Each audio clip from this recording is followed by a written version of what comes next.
Bismillahirrahmanirrahim. Assalamualaikum warahmatullahi wabarakatuh. Innal hamdalillah nahmaduhu wa nasta'inuhu wa nastaghfiruh. Wa na'udzu billahi min shururi anfusina wa min sayyiati a'malina. Man yahdihillahu fala mudilla lahu wa man yudlilhu fala hadiya lahu. Allahumma salli wa sallim ala hadzal nabiyil karim sayyidina maulana Muhammad wa ala alihi wa ashabihi ajma'in. Qala rabbi israh li sadri wa yassir amri wa hlul 'uqdatam min lisani yafqahu qawli. Subhanaka la ilma lana illa ma 'allamtana innaka antal alimul hakim. Wala haula wala quwwata illa billahil azim. Amma ba'd. Sahabat-sahabat muslimin muslimat yang dirahmati Allah sekalian, alhamdulillah, bersyukur kita kepada Allah Subhanahu wa taala. Hari ini hari Isnin 3 Januari 2022 bersama 29 Jamadil Awal. Bersama kita dalam program video Tazkirah Ar-Ridwan bagi kelas pengajian Ta'mir Masjid dan Surau Negeri Perak Darul Ridwan tahun 2022 musim COVID-19.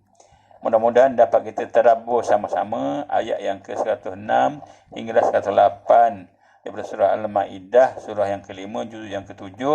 Tajuknya ikhlas dalam amalan. A'udzu billahi minasy syaithanir rajim.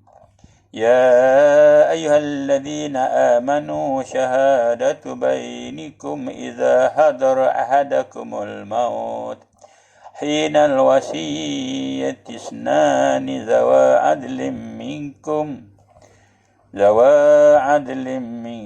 أو آخران من غيركم إن أنتم ضربتم في الأرض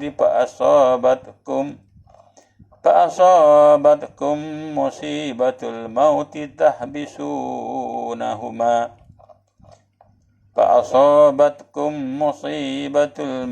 تحبسونهما من بعد الصلاة فيقسمان بالله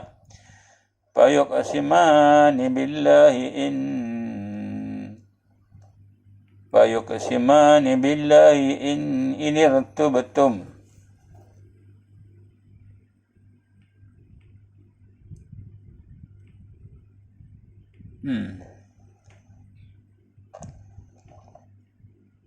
فيقسمان بالله إن ارتبتم لا نشتري به ثمنا ولو كان ذا قربى ولا نكتم شهادة الله إنا إذا لمن الآثمين. Yang bermaksud, ya ayyuhalladzina amanu, wahai orang-orang yang beriman, panggillah saksi di antara kamu jika seorang kamu menghadapi kematian, sedangkan dia hendak berwasiat. Itu 2 orang saksi yang ada daripada kamu, atau 2 orang lain bukan daripada kamu, yakni bukan Islam. Sekiranya kamu dalam perjalanan di muka bumi, lalu kamu ditimpa kematian, sekiranya kamu berasa curiga, hendaklah kamu tahan kedua saksi, yakni yang bukan Muslim itu sesudah selesai sembahyang, supaya keduanya mengangkat sumpah dengan nama Allah bahawa kami tiada akan menjualkan sumpah yang dengan berdusta. Itu kerana hendak mengambil keuntungan sekalipun terhadap orang-orang yang mempunyai pertalian kerabat dengan kami. Dan tiadalah kami sembunyikan penyaksian, yakni yang diperintahkan Allah. Jika kami berbuat demikian, nescaya jadilah kami daripada orang-orang yang berdosa. Inilah Allah sebut. Ya ayyuhalladzina amanu syahadatu bainikum idza hadara ahadakumul maut hinal wasiyyati isnani zawa adlin minkum aw akharani min ghairikum in antum darabtum fil ardi فأصابتكم مصيبة الموت تحبسونهما من بعد الصلاة فيقسمان بالله إن ارتبتم لا نشتري به ثمنا ولو كان ذا قربى ولا نكتم شهادة الله ولا نكتم شهادة الله إنا إذا لمن الآثمين. Ayat seterusnya, فإن عثر على أنهما استحقا إثما فآخران يقومان مقامهما من الذين استحق عليهم الأولين مقامهما من الذين استحق عليهم الأوليان فيقسمان بالله لشهادتنا أحق من شهادتهما وما اعتدينا إنا إذا لمن الظالمين. Allah menyebut lagi, فَإِنْ عُثِرَ عَلَىٰ أَنَّهُمَا اسْتَحَقَّا إِثْمًا فَآخَرَانِ يَقُومَانِ مَقَامَهُمَا. Sekiranya kedapatan, فَإِنْ عُثِرَ عَلَىٰ أَنَّهُمَا اسْتَحَقَّا, sekiranya kedapatan bahawa keduanya melakukan dosa yang tidak jujur, maka dua orang lain tampillah menggantikannya. فَآخَرَانِ يَقُومَانِ مَقَامَهُمَا مِنَ الَّذِينَ اسْتَحَقَّ عَلَيْهِمْ. Allah kata apa?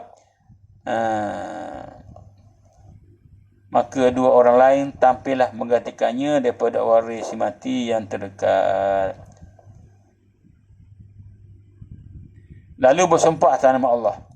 Fayuqsimani billahi la syahadatuna ahakku min syahadatihima wa ma antadaina inna idzan laminaz zalimin.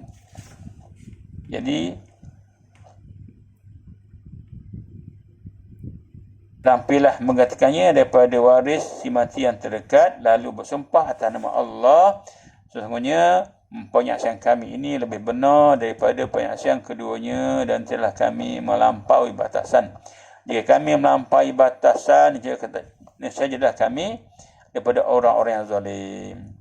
Dzalika adna an ya'tu bisyahadah.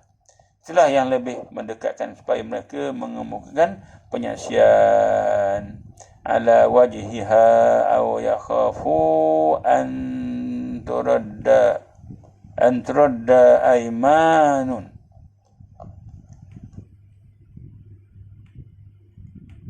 Allah kata an turadda aymanun ba'da aymanihim wattaqullaha wasma'u wallahu la yahdil qaumal fasiqin. Sadaqallahu alazim. Itulah yang lebih mendekatkan mereka supaya mereka mengemukakan penyaksian mengikut yang sebenarnya, atau mereka takut akan ada pula sumpah dari waris sesudah sumpah mereka. Takutlah wattaqullaha wasma'u, takutlah kamu pada Allah, dengarlah perintahnya. Wallahu la yahdil qaumal fasiqin. Allah tiada memimpin kaum yang fasik, tidak memberi hidayah kepada kaum yang fasik. La yahdil qaumal fasiqin. Alhamdulillah, 3 ayat daripada surah Al-Maidah. Kita pun dah baca 106 hingga 108. Sahabat-sahabat, kata Makki bin Abi Talib dalam kitab yang bernama Al-Kashfu, bahawa ayat ni ayat kita baca ni 106 hingga 108 ni daripada ayat-ayat yang paling payah dalam Al-Quran tentang bacaannya. Kita memang dah payah baca, lagi payahlah kita. Kita ni gagap sangat. Itulah sahabat-sahabat, kita baca Quran, kita mengaji, kita tafsir Quran ni untuk tadabbur, bukan untuk nak tunjuk pandai. Memang payah baca Quran. Apalagi kalau kita ni dia ni tak lancar. Inilah disebut tadi, bacalah Quran walaupun tak lancar, bacalah. Kita sampaikan apa yang kita mampu. Orang yang mahir Quran bersama-sama dengan malaikat yang mulia, yang tergagap, yang tersasul ni, mudah-mudahan Allah bagi juga kita pahala, insya-Allah. Yang penting nak niatlah, nawaitulah kepada waktu kita mengaji, dan juga kita nak ikut apa Nabi ajar, balighu anni walau ayah. sampaikanlah dia berikut ni walaupun satu ayat ni kita cuba ni. Dan kita bukan tafsir ikut dan kita tafsir ikut apa yang ditulis dalam kitab-kitab tafsir. Jadi disebut ni oleh Makki bin Abi Talib. Dia kata ayat ni 106-108 ni daripada ayat yang paling payah dalam Quran tentang bacaannya, i'rabnya, tafsirannya, makna dan hukum yang tekan dalamnya. Walau bagaimanapun dalam ruangan ini tuan kitab cuba untuk menyampaikan seberapa yang boleh dengan inayah Allah, seberapa ringkas dan seberapa yang boleh difaham. Kita minta doa, Allahumma faqihna fid din wa 'allimna ta'wil. Di huraian ayat 16. Allah suruh orang-orang mukmin. Suruh ni adalah bentuk perintah supaya mengadakan saksi bagi orang yang sedang hadapi mati. Bila ada tanda macam nak mati, dah sakit, dah teruk dah. Jadi kena ambil, cari saksi untuk wasiat, untuk diwasiatkan sebelum meninggal dunia. Saksi itu adalah daripada kalangan orang-orang Islam. Itu paling utama. Saksi itu adalah daripada kalangan orang Islam, 2 orang lelaki. Mestilah adil, jujur dan boleh dipercayai. Itu kaedah lah. Tapi sekiranya tak ada saksi on the way, dalam musafir, dalam perjalanan cari orang saksi payah kepada orang Islam, dibolehkan rukhsah, dibolehkan melantik 2 orang saksi daripada orang-orang yang bukan Islam. Tapi syar'i mereka ada orang yang jujur lah. Ni. Mengambil saksi daripada orang yang bukan bersama, bukan yang berlainan agama ni, dibolehkan sekiranya dalam keadaan terpaksa. Misalnya dalam masa inilah musafir, perjalanan yang suka nak cari saksi daripada orang Islam, maka diharuskan. Sebabnya ayat ini diturunkan mengikut orang yang riwayatkan mengikut yang diriwayatkan oleh mufassirin, ahli tafsir, iaitu ada 2 orang Nasrani bernama Tamim bin Aus Ad-Dari dan juga Adi bin Badda. Ini 2 orang Nasrani, Tamim dengan Adi. Dia keluar daripada Madinah kerana berniaga di Syam. Keduanya telah pergi belayar bersama dengan seorang Islam yang bernama Buddil. Buddil ni Islam. Dia belayar 3 orang, Tamim dan juga Adi. Tamim dan Adi daripada kalangan orang Nasrani, bukan Islam. Dah berjalan sama-sama dah okey dah tu. Pergi bersama belayar, musafir untuk berniaga. Jadi Buddin ni menjadi sahaya Amr bin As. Semasa mereka bertiga dalam perjalanan tu, Buddin telah jatuh sakit. Dan dia tulislah wasiat mengenai jumlah harta perniagaannya, ada cuma mana, ada banyak mana yang masih ada, dan apa benda kandungan barang-barang yang sedang dibawa tu. Dan surat itu diselitkannya di antara barang-barang perniagaannya. Dia juga telah berwasiat secara lisan. Jadi yang tulis tu diselit dekat barang dan diwasiat dengan lisan, melalui mulut dia kepada kedua-dua rakan tadilah, Tamim dan Adi, supaya serahkanlah semua barang tadi ni kepada keluarganya bilanya sekiranya dia mati. Kalau aku mati, nanti kau serahlah barang ni kepada keluarga aku. Dia cakap dengan mulut je. Adapun surat tadi diselit dalam barang tu. Tak betul kepada Tamim dan Adi ni. Dan ditakdirkan Allah, Buddin pun mati, meninggal dunia dia. Maka sekembalinya Tamim dan Adi ke Madinah, barang-barang itu pun diserahlah kepada keluarga siapa? Keluarga Buddin tadi. Tu. Dan mendapati surat wasiat yang menyatakan tentang jumlah harta yang ditinggalkan. Ada terselit di antara barang-barang tersebut. Setelah mereka periksa satu persatu ikut kenyataan surat wasiat itu, ada sebuah bejana. Jadi barang dah serah dah kepada keluarga. Tapi mereka apa yang dibaca di bersurat, didapati, dicek-cek, tengok ada satu lagi barang yang tak diserah. Apa dia barang tu? Barang tu ialah daripada satu bejana, satu bekas air daripada Perak. Bekas air daripada Perak, tapi bertatakan emas yang mengandungi 300 miskol perak. Mahal lah barang ni. Tapi barang itu tak tak ada bersamanya, tak dijumpai. Jadi Tamin dengan Adi serah-serah barang, tapi barang tu tak ada. Bila tanya barang tu kepada Tamin dan Adi, dia kata tak ada, kami tak tahu. Yang kami terima dari Bude, hanya inilah barang-barang yang kami dah serah pada Tuan. Itu gitu je, selamba je. Kami tak ada barang lain, dah barangnya kami serah semua dah, tak ada dah barang lain. Lalu keluarga Bude serah, tunjuklah surat tu kepada apa nama tu, Tamim dan Adi tu.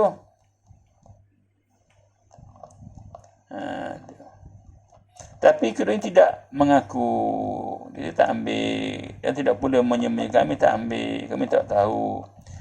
Dengan demikian, bila kes ni dah jadi begitu, maka berlakulah perbalahan, pertengkaran antara Tamin dan Adi tu dengan keluarga Bude tadi. Akhirnya perkara tersebut disampaikan kepada Rasulullah sallallahu alaihi wasallam. Itulah kaedah Islam. Bila berlaku pertengkaran, perbalahan, perselisihan, rujuk pada Allah dan Rasul. Inilah. Jadi sahabat tadi rujuklah pada Nabi. Kedua-dua masih tetap juga tak mahu mengaku. Dan kata tak ambil barang tu. Kami tak ambil. Maka Allah turunkan ayat. Ya ayyuhallazina amanu syahadatu bainikum ila akhir. Inilah ayat yang ke-106 ni. Wahai orang beriman, panggillah saksi antara kamu jika seorang kamu menghadapi kematian. Wasiat. Dapat terang supaya tidak berlaku masalah-masalah yang tak diinginilah. Dengan turunnya ayat ini, maka Rasulullah SAW telah menahan keduanya. Tamin dengan Adi ditahan sementara mengikut apa yang diperintahkan oleh Allah. Dan selepas baginda tunaikan solat Asar, kedua orang itu telah diperintahkan supaya bersumpah. Adi dengan Tamin itu bersumpah sebagaimana yang tersebut dalam ayat ini. Tahbisunahuma min ba'di salati fayuqsimani billahi in irtabtum la nashtari bihi samanan walau kana dha qurba wala naqtumu syahadatallahi inna idzan laminal athimin. Sadaqallahul azim. Kiranya kamu berasa curiga, hendaklah kamu tahan kedua-dua saksi yang bukan muslim itu sesudah selesai sembahyang. Ini perintah Allah, supaya keduanya mengangkat sumpah dengan nama Allah bahawa kami tidak akan menjual sumpah yang dengan berdusta, kerana hendak mengambil keuntungan sekalipun terhadap orang-orang yang mempunyai pertalian kerabat kepada kami. Dan tiadalah kami sembunyikan penyaksian yang diperintahkan Allah. Jika kami berbuat demikian, nescaya jadilah kami daripada orang-orang yang berdosa. Apa yang dimaksudkan ayat ini ialah jika keadaan saksi itu mencurigakan, mungkin telah berkhianat, hendaklah ia disuruh bersumpah atas nama Allah. Ia menyatakan dia bersumpah itu bukan bermaksud mencari keuntungan, sekalipun untuk kepentingan keluarga, dan tidak berniat menyembunyikan apa yang disumpahkannya. Akhirnya, hendaklah menyebutkan yang dirinya akan terkena sumpah, menjadi orang yang berdosa jika sumpah tu sumpah bohong. Itulah ayat tadi. Menerangkan, menjelaskan untuk Nabi laksanakan untuk mencari jawapan di atas apa yang dipersiapkan oleh antara orang yang Nasrani yang jadi saksi dengan keluarga Budai tadi. Ayat 107. Setelah kedua-dua orang itu memberikan sumpahnya di hadapan Nabi, Tamin dan Adi dah bersumpah, lalu dibenarkan pergi. Tapi beberapa lama kemudian, bencana perak itu telah dijumpai orang di negeri Mekah. Dan ahli waris Bude menghadapkan keduanya kepada Rasulullah SAW supaya diadili. Maka turunlah ayat. Ayat inilah ayat yang ke-107 ni. Fa in uthira ala annahuma istahaqqa isman fa akharani yaqumani maqamahuma ila akhir ayat itulah. Dengan turunnya ayat ini, Rasulullah SAW telah menyuruh dua orang daripada ahli waris budi, iaitu Amr bin As dan Al-Muttalib bin Abi Wada'ah, tampil supaya bersumpah pula di atas nama Allah untuk menolak penyaksian pihak lawannya dengan tujuan hendak memiliki kembali bejana itu. Inilah ayatnya. Fayuqsimani billahi la syahadatuna ahaqqu min syahadatihima wa ma'tadaina inna idzan la minaz zalimin. Maka keduanya bersumpah atas nama Allah, sesungguhnya penyaksian kami ini lebih benar daripada penyaksian keduanya dan telah kami melampaui batasan. Jika kami melampainya, nescaya jadilah kami daripada orang-orang yang zalim. Maksudnya kedua-dua orang ahli waris yang disuruh supaya bersumpah itu tujuannya ialah untuk menolak kebenaran sumpah pihak lawan bahawa sumpah mereka adalah benar, sedang sumpah lawan mereka adalah bohong. Sumpah Adi dan Tamim ini bohong. Istimewa sumpah yang diucapkan itu bukanlah untuk melanggar atau melampaui batas. Akhirnya menyebutkan yang diri mereka akan terkena sumpah menjadi orang yang zalim jika bersumpah bohong. Itulah penjelasan daripada dua saksi yang kedua ni daripada ahli waris bersumpah. Bersumpah dan sumpah untuk menyatakan bahawa mereka tidak berbohong. Tidak macam lawan ni yang berbohong tadi itu. Pada 108 Allah berfirman lagi. Allah menerangkan hikmat menguatkuasakan kepelantikan saksi-saksi dan tindakan bersumpah itu dengan firman-Nya, dzalika adna an ya'tu bisyahadah ala wajhiha aw yakhafu an turadda aymanun ba'da aymanihim. Sadaqallahul azim. Itulah yang telah mendekatkan, itu yang lebih mendekatkan supaya mereka mengemukakan penyaksian mengikut apa yang sebenarnya, atau mereka takut akan ada pula sumpah dari waris si mati.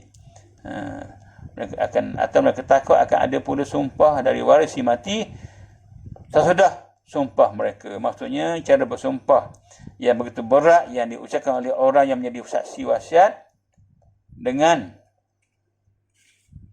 melakukan di hadapan ramai dan masanya pula selepas mengerjakan sembahyang adalah sebab baik cara agar saksi itu bersumpah benar, tidak bohong dan juga sebaik-baik cara untuk menakutkan rahsia dirinya akan terbuka tersebab oleh adanya pihak waris yang bersumpah untuk membantah dan menolak kebenaran sumpahnya. Jadi pihak saksi pun bersumpah, ahli waris pun bersumpah juga. Lepas solat asar, wattaqullah wasma'u wallahu la yahdil qaumal fasiqin.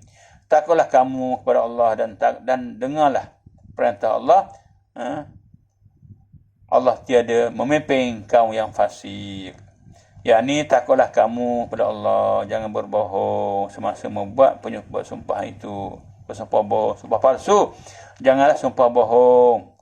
Kerana yang demikian itu berarti khianat terhadap orang yang meletakkan kepercayaan kepadamu. Betul orang Nasrani dia berbohong. Dan dengarlah perintah Allah yang